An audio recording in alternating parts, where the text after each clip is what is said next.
అలా ముయ్యాలా ఇరిపెత్తావేమోరా. ముందు వీడియోలో చెప్పినట్టు గోదావరిలో స్నానంకి వచ్చాం. నాకైతే చాలా పీస్ఫుల్గా అనిపించింది. స్నానం చేసి సూర్య నమస్కారం చేసుకొని రిటర్న్ రూమ్కి వచ్చి రెడీ అయ్యి దర్శనంకి స్టార్ట్ అయిపోయాం.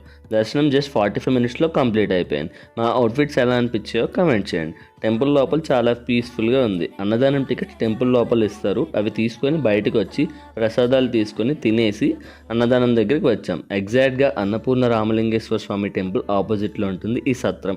చాలాసేపు వెయిట్ చేశాక లోపల కూర్చున్నాం. ప్లేట్లో అన్నం పెట్టి పప్పు, పచ్చడి, బంగాళదుంప కూర, స్వీట్ పెట్టారు. టేస్ట్ అమృతం అసలు. తినేసి భద్రాచలంలో కొన్ని ఇంపార్టెంట్ ప్లేసెస్ చూడడానికి స్టార్ట్ అయిపోయాం.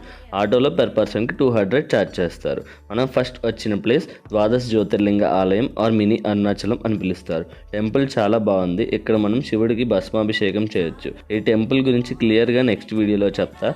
మిస్ అవ్వద్దంటే సబ్స్క్రైబ్ అండ్ ఫాలో చేసుకోండి. ఉంటా, బాయ్.